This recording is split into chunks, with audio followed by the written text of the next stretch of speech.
Hey, what's up everyone? It's Felix here from HeyDon'tShoot.com and FelixGPhoto.com, and I'm here with the one and only Chris from Everybody Love Chris. Everybody Loves Chris. You got a YouTube channel too?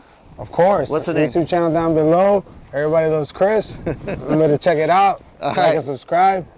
We are here in South Korea. It's a very cold day, as you can tell, so we're all wintered up with our thick jackets. But we're not here to talk about the weather. No, we're here to talk about some awesome cameras. Now, a few days ago, I took Chris out and let him shoot my X100T from Fujifilm, a fixed lens 35mm f2, very nice street photography camera, APS-C sensor, 16 megapixel. He enjoyed it so much, I said, why not take him out and let him shoot a monster street photography camera? We're talking about the Sony RX100 Mark II, 42 megapixel, awesome camera. It is, I think, one of the top of the line best compact cameras on the market. Now, when we were shooting a couple days ago, Chris mentioned that he loves 35mm focal length. It's his favorite focal length. He is a very talented street photographer. We're going to link his accounts here so you can check him out. We've got a beautiful model with us, a female model, and a very handsome male model as well. So we're going to be out here on the streets of South Korea shooting both these cameras. Chris is going to give you his thoughts on both of them, the pros and the cons. Meanwhile, I'm going to shoot video of him, but I got a little surprise for him as well, because Chris's favorite camera, and mine as well, is the Sony A7III. As you all know, very versatile camera. So I also brought along in my bag, well, in my pocket, the Zeiss 35mm f2.8 lens, so that he can try another 35mm focal length on his Sony A7III. What do you think about that, Chris? I'm excited. Let's get it happening. Let's get it happening. Yeah. Hey, don't forget to like and subscribe, ring the bell, right? Isn't that what people do on YouTube? They ring the bell. Ring a ding a ding ding. Ding dong.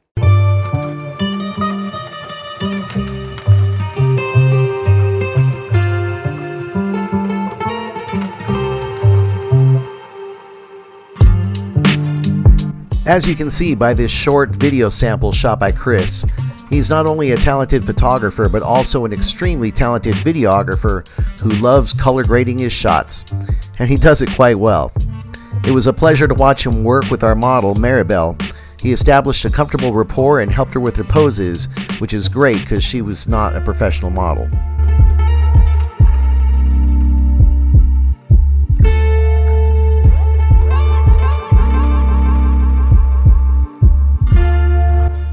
I started Chris out with the awesome Fujifilm X100T, the predecessor to the X100F and later the X100V. It features a 35mm equivalent on a 16 megapixel APS-C sensor.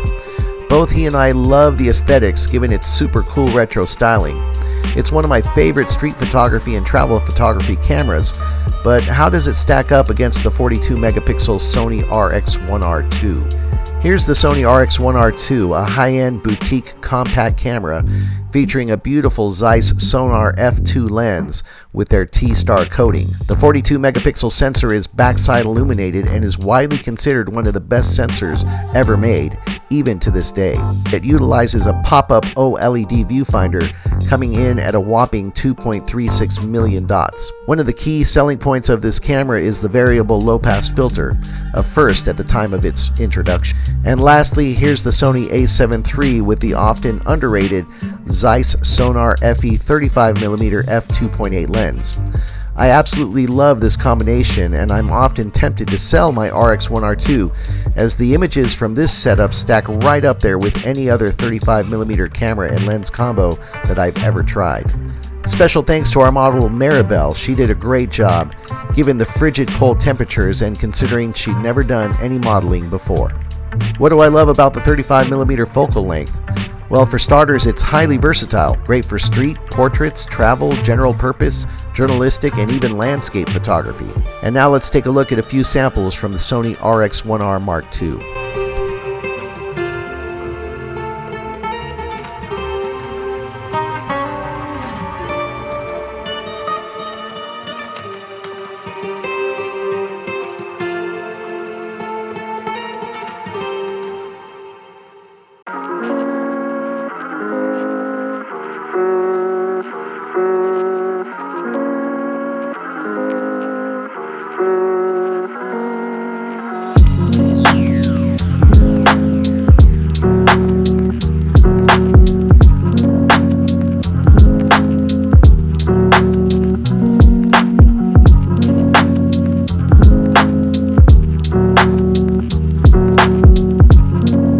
Here's where we switched over to the Fujifilm X100T. It's not always easy jumping into a new camera body on the fly like Chris did. The controls and menus aren't always familiar, but he took to it like a fish to water and got some nice results. He really seemed to like the Fujifilm best, that is, until he mounted the Zeiss FE 35mm on his Sony A7 III, which is coming up next.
Hey, what's up guys? We're shooting with the A7 III.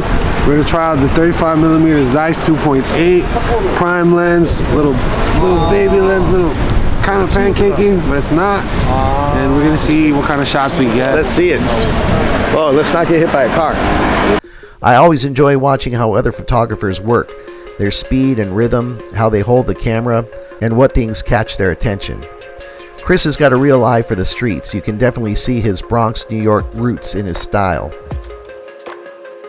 Felix from HeyDon'tShoot.com and FelixGPhoto.com, and I'm here with Chris from Everybody Loves Chris, and of course we're wrapping up this video about our awesome 35mm compact camera point and shoot choices.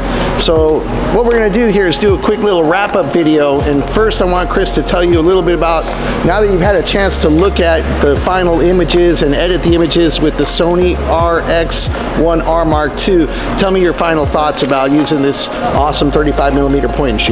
So I think the ergonomics of this camera, great. Fuji, not so much. The Fuji colors, very good out of camera, very good. You throw it into Lightroom, you get really good color renditions. You don't need to move colors around a lot. It does give you some options for gradation, but the colors out of camera look very good. I do like the menus of the Sony because I'm a Sony shooter, and I feel like it translates very easily to Sony shooters in terms of picture profiles, in terms of setting up the menu, as well as this camera that we're filming on right now, same thing. And that is definitely a pro for me. It might be just because I'm a Sony shooter. If you had to pick one, so granted this camera, the Sony RX1RII Mark II, is a 42 megapixel full frame camera. It sells used, I think now you can get it for about $2,200, $2,500, something like that, versus the Fuji X100 series, this being the X100T. It's a crop sensor camera. You can get these for about, I want to say $800. If you had to pick one of these two, which would you pick? The Sony? It'll probably be the Fuji.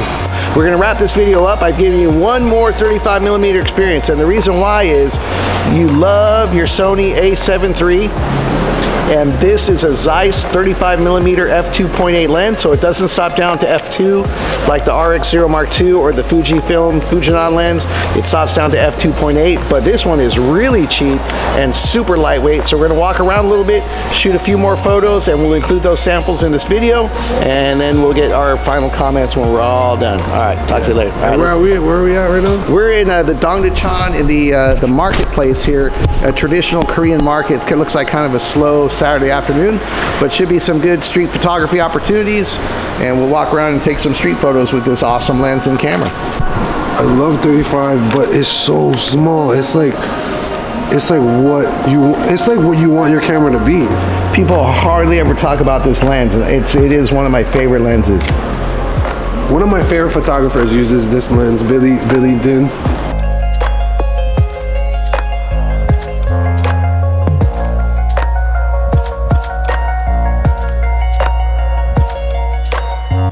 I could tell right away that this was the 35mm lens and camera body combo that Chris liked best. Not just because his everyday camera is the A7 III, but it also may have to do with the fact that it's not always easy to get used to a fixed lens compact camera.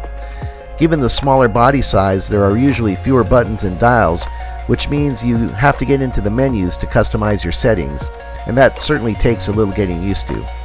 Still, whether it's a fixed lens or an interchangeable lens, 35mm is my favorite focal length.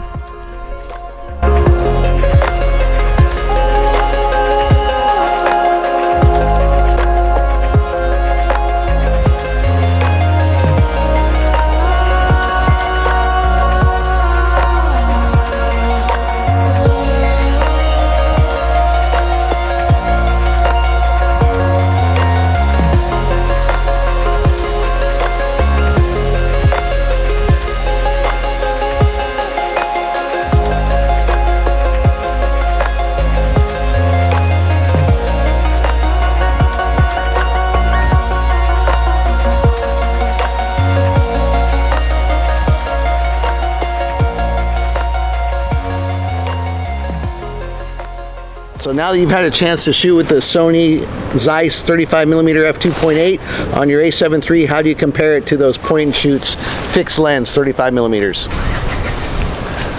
I wouldn't even get any of those point and shoots now. I just get this lens and continue to use my A7 III. This lens is great. This lens is great.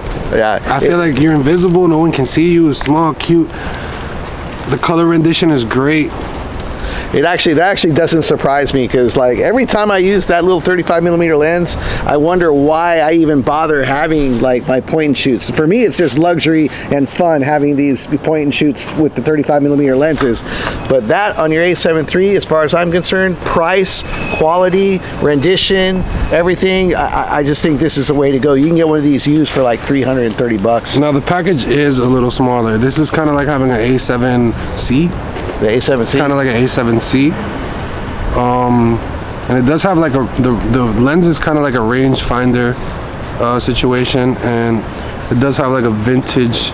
But when we talk about the price of that camera and that lens versus, you know, your A7 III and this 35 2.8, people don't know about this lens, man. This lens is money. And the A7 III, a lot more capable for a better bang for your buck, and